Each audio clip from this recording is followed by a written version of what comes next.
2 amistosos de peso e 2 vitórias. Que boa fase vive a seleção feminina, não é não? A equipe de Arthur Elias já estaria consolidada para o Mundial de 2027? Esse é um dos debates do Copa Delas de hoje. Chega mais para a gente falar de futebol de mulheres.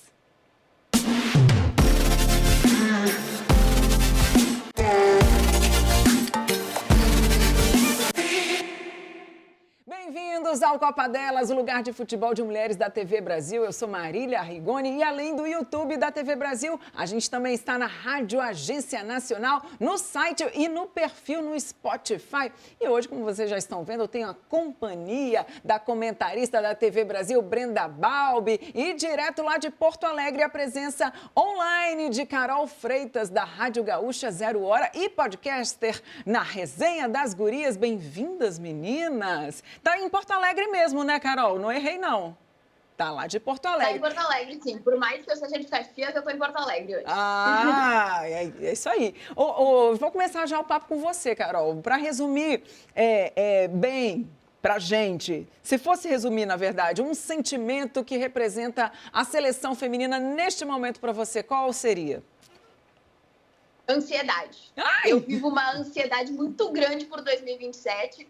Eu sou uma completa iludida, assim, eu sou muito fã de Arthur Elias. A gente teve a oportunidade de entrevistar ele algumas vezes, e aí eu sempre falo pra ele que, eu sou muito fã do trabalho dele, então pra mim é difícil um pouco quando ele erra, não lido muito bem com os erros do Arthur Elias, mas fico numa ansiedade muito grande pro que veremos em 2027 com a seleção brasileira. Sou uma grande otimista. Acho que o fato de estarmos realizando amistosos desde que o Arthur chegou e preparação com seleções de alto nível, do top 10 do ranking da FIFA, me faz crer que estamos cada dia mais preparadas para o que vem aí. Então, resumo, tá? Porque o resumo eu me emocionei um pouco, mas é isso. Não tem como não se emocionar, né? A gente que acompanha. Eu confesso que eu também estou iludida e também tenho dificuldade de falar mal desse trabalho. Não vou falar mal desse trabalho de Arthur Elias de jeito nenhum. A gente faz a crítica, mas sempre construtiva, edificante e tudo mais. Brenda Balbi, qual é o seu sentimento também em relação à seleção? Olha, sentimento é o melhor possível, né? Sentimento, se fosse resumir, expectativa. Tenho muita expectativa para 2027. Eu estava até comentando com a galera no rádio esses dias que, cara, o Brasil chega como favorito para essa Copa de 2027. Eu já tenho essa certeza, principalmente pelos jogos que a gente vem apresentando, né? Por tudo que a seleção vem construindo nesse caminho. Então, muita expectativa para 2027. Eu tô igual a Carol, já tô com a roupa, já tô com... Vambora. É difícil, né? Não se emocionar mesmo com essa seleção, ainda mais num momento como esse, né? Com bons resultados. E aí, falando dessas 2 partidas, vamos começar falando de Brasil e Inglaterra, né? Que eu acho que foi o mais emocionante dos amistosos, Brenda. Bia Zanerato de volta e marcando. Teve a expulsão de Angelina, também teve gol da Dudinha. Como é que você resume essa primeira partida contra a Inglaterra, fora a emoção, né? Gigantesca, né? Gigantesca, uma partida em que, de fato, a gente tem um revés ali, né? A Angelina é expulsa aos 20 minutos, tudo bem que a gente já estava vencendo o jogo, mas perder uma jogadora já seria ruim. Perder a Angelina, muito pior. Mas, no final das contas, eu acho que o teste foi muito positivo, porque a gente viu que a seleção brasileira não depende mais de uma jogadora só. É uma seleção que é um conjunto forte, né? E aí, até antecipando um pouquinho, falando já do jogo contra a Itália também, a gente viu ali que foram 2 escalações diferentes, né? Sim. Mas isso também reitera o fato de que é uma seleção forte, um grupo forte, né? A gente não tem ali as 11... cravadas titulares, claro que uma ou outra a gente sabe que estarão ali no elenco principal, né, nas 11 titulares, mas a gente não tem, de fato, um time definido. E isso, na minha percepção, é muito positivo. Se pra gente fica essa dúvida, imagina para o adversário que está estudando a seleção brasileira para montar a sua estratégia. Cara, montar estratégia de acordo com o quê, sabe? Se a gente não pode cravar nunca o que o Arthur Elias vai fazer. Então, para mim, isso é um fator muito... um fator coringa muito importante, muito forte para a seleção brasileira. Então, esse duelo contra a Inglaterra, principalmente por termos jogado praticamente todo o jogo com uma jogadora a menos e uma jogadora muito importante, né, que é uma das espinhas dorsais ali da seleção brasileira, e ainda assim vencer com uma a menos, cara, absurdo. Foi um absurdo mesmo. Agora, assim, eu comecei até o programa falando, né? Se a seleção está consolidada, e aí concordo com Brenda, ela está se consolidando, né? Tem algumas peças, outras, mas a gente, de fato, tem uma espinha dorsal, né, Carol? O que você acha? O Arthur está testando várias peças e a gente está vendo que essas peças rodando está dando certo em diferentes situações. Eu acho que é difícil a gente cravar uma escalação de Arthur Elias, mas tem algumas peças que nessa escalação elas estão presentes, na escalação ideal, né? Porque nos testes, como a Brenda falou, o Arthur ele mescla muito. Eu até brinquei do primeiro para o segundo teste, né? Do jogo contra a Inglaterra para o jogo contra a Itália, nas redes sociais. Eu falei, galera, quem que o Arthur vai escalar no lugar da Angelina? E aí mil respostas diferentes, porque é isso, a gente pode esperar tudo do Arthur, né? Ele faz vários testes, e eu sempre considero os testes depois que as coisas dão certo, né? Eu falo que estava tudo planejado. Por exemplo, no amistoso contra a Inglaterra, que a gente vence mesmo com uma menos. Eu brinquei depois na redação. Eu falei, gente, estava tudo esquematizado, porque na Copa vai que a gente fica algum jogo com 10. Então a gente já treinou contra a Inglaterra, pra gente chegar lá e, pô, calma aí, a gente já fez isso, já vencemos com 10, sabe? Mas, brincadeiras à parte, acho que tem várias jogadoras que se consolidaram e na minha visão, né, talvez a do Arthur não seja bem essa, mas tem várias que para mim são titularíssimas, né? A Lorena no gol, acho que é a primeira que a gente uma fala certeza, sempre. né?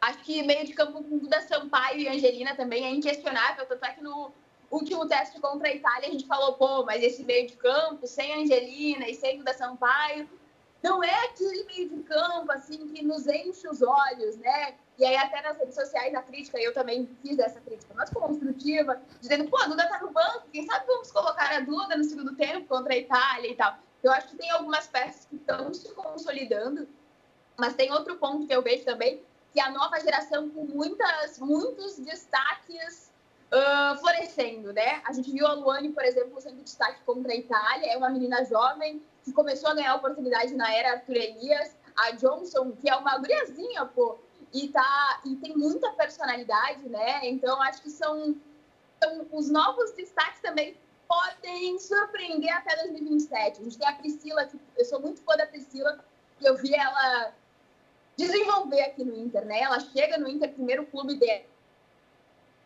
daqui a pouco ela já vira a maior artilheira das gurias coloradas desde a retomada. Então, uma menina que está se recuperando de lesão ligamentar, mas que até 2027 acho que vai estar lutando e brigando para estar na lista do Arthur Elias. Então, acho que até lá muita coisa vai acontecer, muita gente vai querer ganhar destaque, né? Vimos a Bia Zanerato voltando com tudo daquele primeiro amistoso contra a Inglaterra. Então, assim, acho que teremos bons, grandes nomes para 2027 para que façam a nossa alegria, né? Para nossa alegria. Agora, falando essa questão até da Bia Zanerato, queria puxar isso com você, Brenda, porque, de fato, quando eu vi a escalação contra a Inglaterra, eu falei, ele tá botando a Bia Zanerato? Cadê a Amanda Gutierrez, né?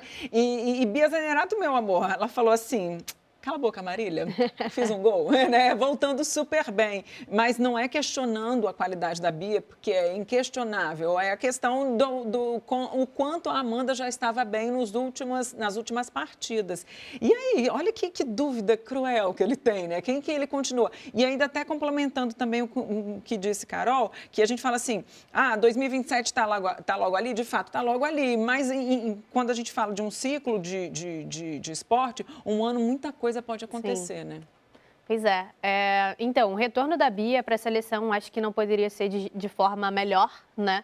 É de fato uma jogadora excepcional e que se desenvolve cada vez mais, né? A Bia, ela tá na seleção há muito tempo, ela já estava ali nas gerações, né, que a gente batia na trave, e hoje ela é uma jogadora ainda melhor do que quando ela era mais jovem, sabe? Tipo, uma jogadora bem mais desenvolvida, com outras características muito fortes, então ela retorna para a seleção brasileira mostrando, né, o porquê dela estar ali há tanto tempo, e, cara, eu acho que o setor que o Arthur vai ter mais trabalho é o setor de ataque.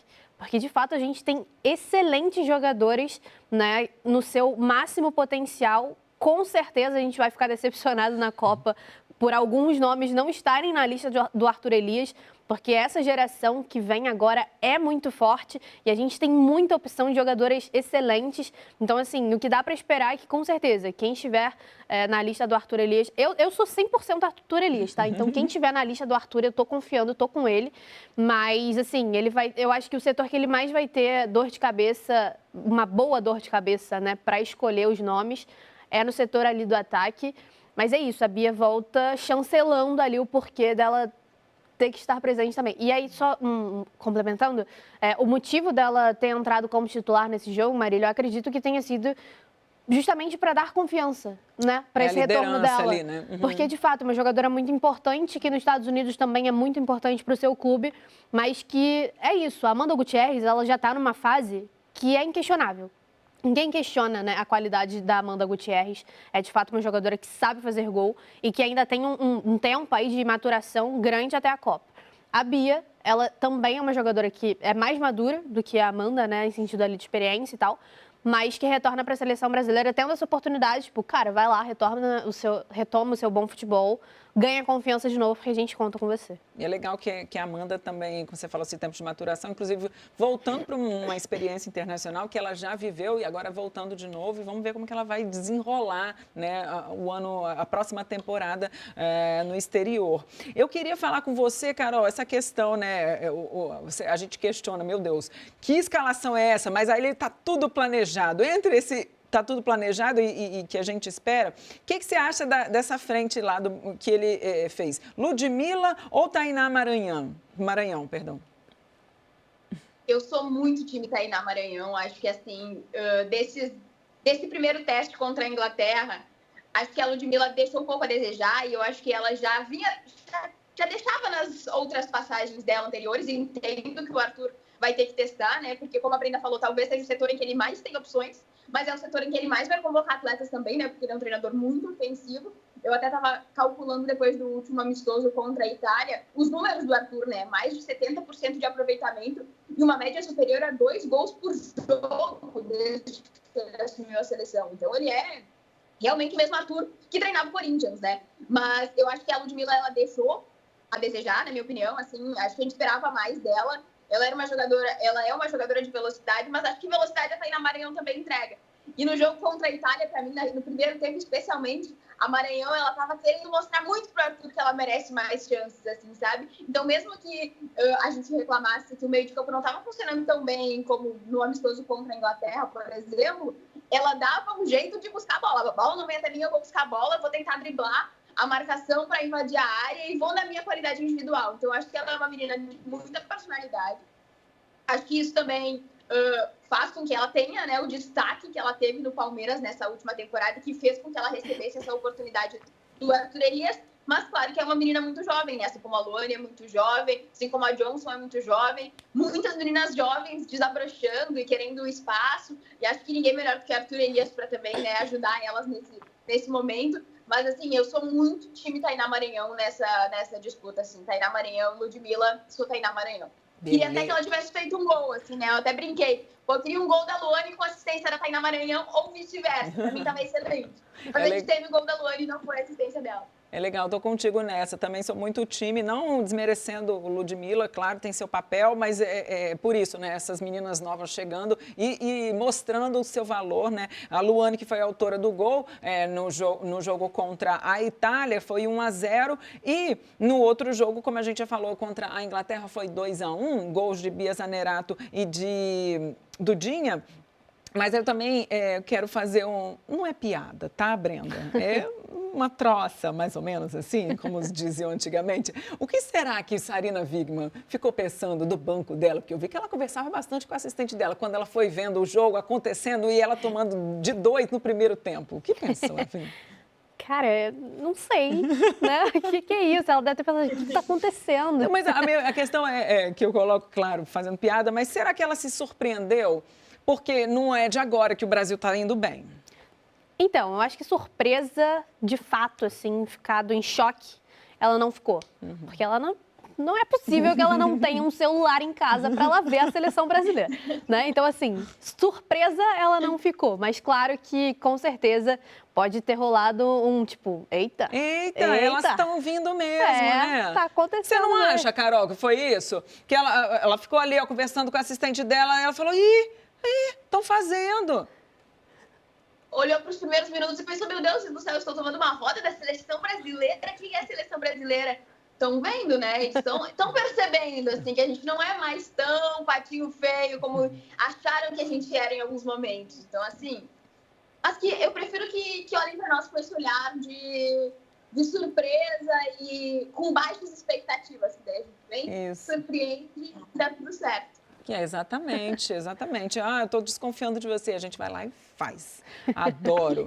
Muito bem, gente. Queria falar mais de seleção, mas a gente tem tempo. Vamos passar para outro assunto. Tem mais alguma consideração de seleção para fazer? Eu te cortei. Tem muita coisa para falar, né? Não. Mas aí vamos seguir o baile. Vamos seguir o baile, é isso aí. Eu quero falar das semifinais da Copa do Brasil Feminina, que vão começar na semana que vem, terça-feira, dia 4, vão rolar os jogos às 7 da noite, tem Ferroviária e Bahia, e às 9h30 da noite tem São Paulo e Palmeiras. Brenda, o que a gente pode esperar desse clássico e também desse jogo novo, né, Ferroviário? Novo que eu digo, uma decisão nova ali na semifinal, até porque tem muitos anos que não acontecia. Sim. Então, acho que não é querendo estar em cima do muro não, tá, gente? Mas é que eu, de fato, acho que essas semifinais estão muito equilibradas. Não dá para apontar um favorito direto em nenhum dos dois jogos, né? Porque, de fato, a Ferroviária, um time que foi para a Libertadores recentemente, o Bahia, que fez um excelente campeonato brasileiro. Então, se a gente coloca ali em retrospecto, são duas equipes que, de fato, são muito parelhas, né? Não dá. Eu, particularmente, não consigo colocar um favorito para esse duelo e também não consigo colocar um favorito para São Paulo e Palmeiras, né? Que são outras duas grandes equipes que brigam aí há algumas temporadas já, não só no Campeonato Brasileiro, mas no Paulistão também, e agora na Copa do Brasil. Então, assim, cara, muito equilíbrio, sabe? Não tem como definir ali um favorito, Marília. Não é querendo ser isentona, não, mas é porque, de fato, eu acho que está muito equilibrado. Não, há que se concordar, até porque a Ferroviária, que fez uma campanha instável ali no Brasileirão, mas continuou ali acima, na parte de cima da tabela, e aí surpreendeu na Libertadores, ou seja, está com fome de bola, de repente, né, para essa semifinal contra o Bahia, que também está com muita fome, tá? Exato. Sabe, a gente sempre tem falado desse investimento do Bahia, dessa organização do Bahia, e aí quer ir bem num título, né? O que você acha, Carol? O que esperar dessas semifinais? Lembrando que são jogos únicos, né? Eu acho que por ser jogo único, né, e a Ferroviária jogar em casa contra o Bahia, tem toda a tradição, tem todo o peso da camisa da Ferroviária, e eu acho que por conta disso entra um pouquinho favorita diante do Bahia. Mas como vocês falaram, né, a minha visão daqui, eu falo sempre isso quando eu vou conversar com o empresário, com o dirigente, com todo mundo, que o Bahia nessa temporada fez o que eu gostaria que a dupla Grenal fizesse, assim, né, que é surpreender no sentido de um time fora do eixo, que não é filiada à Federação Paulista, que aí a gente sabe que tem toda uma estrutura e dá todo um auxílio para os clubes que não temos aqui no Rio Grande do Sul, por exemplo. A Federação Baiana também não fornece ao Bahia, mas é uma equipe que conseguiu se estruturar, que conseguiu contratar boas jogadoras. A Cássia, por exemplo, que é uma das maiores artilheiras do Grêmio, trocou o Grêmio pelo Bahia na temporada de 2025, então foi um dos reforços contratados por elas. Então, acho que é uma equipe que se reforçou bem, que fez até mais do que a gente esperava, né? Porque geralmente quando a equipe vem da Série A2 para a Série A1, a gente imagina vai lutar para permanecer e aí no ano que vem, sim, aí vai almejar coisas maiores. O Bahia fez mais, até do que eu, pelo menos, esperava da equipe nessa temporada de 2025. Agora, no outro jogo, acho que fico com a Brenda nessa. É muito difícil a gente projetar um favorito quando é clássico, né? E quando é clássico paulista, então, né? São vários clássicos paulistas. Mas é muito complexo, acho que o São Paulo chega com um pouco de moral a mais por ter eliminado o Corinthians, né? E a gente sabe que é muito difícil tu eliminar o Corinthians em toda a competição que elas entram como favoritas.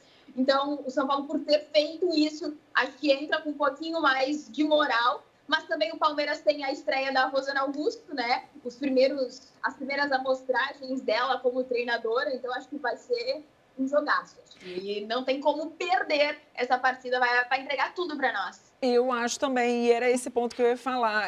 Apesar de também achar que entre São Paulo e Palmeiras tem esse equilíbrio, a gente tem Rosana Augusto, que fez um lindo trabalho no Flamengo e que está chegando num Palmeiras muito bem estruturado. Camilo Orlando deixou ali, tô deixando a casinha bonitinha para você.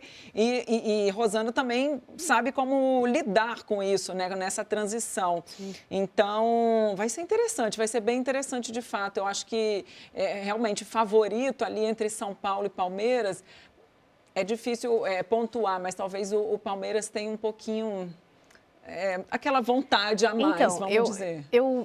Eu acho que o estilo da Rosana Augusto de jogar me agrada mais. Esse o ponto. Me agrada bem mais. Isso. Do que o estilo de jogo do Thiago. De fato, assim, o estilo de jogo da Rosana é aquele estilo que, cara, eu vou entrar e eu vou te amassar. Se eu tiver que te amassar, eu vou te amassar. Exato. Sabe? E eu acho que o estilo do Thiago é um pouquinho mais conservador. Claro que também buscando explorar super, né, o ataque, etc. Mas eu acho que o estilo de jogo da Rosana é muito mais incisivo do que o jogo do São Paulo. Então, de repente, analisando por esse lado de estilos de jogo, pode ser que, de repente, o Palmeiras leve aí uma vantagenzinha. Muito bem. E falando de semifinais, o Gauchão também está na fase semifinais. Os jogos de volta acontecem nesse final de semana também. Tem domingo Juventude Internacional e sábado tem Brasil de Farroupilha e Grêmio. Lembrando que a Carol vai explicar melhor para a gente, mas no jogo de ida, o Juventude venceu o Internacional por 2-0 e Brasil de Farroupilha e Grêmio na ida ficou 0-0, Carol. Muitas surpresas, né, eu diria, nessa primeira parte das semifinais do Campeonato Gaúcho, porque se tivesse que apontar um favorito nos dois jogos, a gente aqui, todo mundo, acho que o Brasil inteiro apontaria Grêmio e Inter, mesmo que o Juventude esteja também na Série A do Brasileirão, mas o Inter tem mais recursos, mais peças e tudo mais, e aí não deu a lógica, né? Na primeira partida, o Juventude venceu o Inter, com gol, inclusive, de uma ex-Grêmio e de uma ex-Inter. A Dani Ortolano faz o primeiro gol e a Teté, que é uma menina que fez parte das categorias de base do Inter, aí ela foi para o Juventude, saiu do Juventude, foi para o Botafogo e agora voltou nessa temporada. Fez o segundo gol num contra-ataque. E aí acho que o Inter, ele se encaminha para uma temporada de muitas perguntas a se responder. Assim, é a primeira vez que o Inter não se classifica no Brasileirão Feminino. Pode ser a primeira vez desde que retomou o departamento, que também não vai chegar na final do Campeonato Gaúcho. Então, é a pior temporada do Inter desde 2017, quando reabriu o departamento. E aí, no outro jogo, o Grêmio também fez menos do que se esperava, né? O Grêmio jogou contra o Brasil de Farroupilha, que é uma equipe que disputou a Série A3 nessa temporada, disputou a Copa do Brasil também, acabou eliminado ali pelo Fluminense, e o Grêmio era muitíssimo favorito, né, por estar na Série A1 contra um time de terceira divisão. Jogando em Farroupilha, o Grêmio não conseguiu vencer o Brasil, e essa partida teve tudo, né, que vocês podem imaginar. O Grêmio entrou sem 6 jogadoras que estavam cedidas às seleções, né, então 4 às seleções estrangeiras, e a Julinha e a Gisele, a seleção sub-20 para os amistosos contra o México. E aí, superado isso, né, o Grêmio também teve 2 expulsas no segundo tempo. A Amanda Brunner, ela foi expulsa logo nos primeiros minutos, aos 7 minutos, se eu não me engano, e a Camila Pinha aos 20 minutos do segundo tempo. E aí começa aquele Deus nos acuda, né? O Brasil tenta se lançar ao ataque do Grêmio, não consegue sequer finalizar, com perigo, né, na goleira Raíssa, mas conquistou um resultado que para o Brasil é de se comemorar, né? Que é a primeira vez que consegue tirar pontos de um time de outro nível, de um time da Série A do Campeonato Brasileiro, da dupla Grenal, nunca sequer tinha empatado, tinha feito qualquer coisa contra o Grêmio ou o Inter. Então foi um ponto muito comemorado para o Brasil, mas o Grêmio agora, né, fez uma ação que acho que é importantíssima de levar essa partida para a Arena. Então o Grêmio agora tem a gestão do estádio, né? Comprou, o Marcelo Marques comprou a Arena, é do Grêmio agora, e aí o primeiro jogo da gestão do Grêmio vai ser essa partida do feminino. O Grêmio fez também promoção de ingressos, R$ 5 e R$ 10 para atrair o torcedor, para que a torcida compre o barulho das meninas, esteja lá mesmo, empurrando elas rumo à decisão. E o Inter tem uma situação um pouco mais complexa, né? Precisa vencer por pelo menos 2 gols de diferença para forçar uma decisão dos pênaltis. E aí, se não fizer isso, se perder, se vencer por 1-0, por exemplo, está eliminado do Campeonato Gaúcho. Então, turbulenta a situação do Inter, o Grêmio tem uma situação bem mais fácil, né? Conta com os 6 retornos dessas 3 atletas, então deve confirmar o favoritismo e estar na final. E aí aguarda, né? Joga de manhã o Grêmio no sábado às 11, o Inter joga à tarde, às 3 horas. O Grêmio deve confirmar o favoritismo e aguardar quem vai sair do outro confronto, que vai ser um pouco mais disputado, eu acredito. Secadores ligados, né, por várias torcidas aí, a gente sabe bem como é essa rivalidade. Agora, Carol, você até antecipou para a gente como é que, o que você espera, né, do Grêmio, do Internacional no ano que vem para a próxima temporada, aí questões, dificuldades, e dos outros times, né, porque embora o Juventude tenha feito uma campanha ruim no Brasileirão, na Série A1, ele permanece na Série A1, ou seja, 2026 vai continuar na elite, assim como o Grêmio Internacional. O que esperar dos times gaúchos na elite, então? Vou começar então com o Juventude, que foi o que ficou na menor colocação, né, no Brasileirão dessa temporada.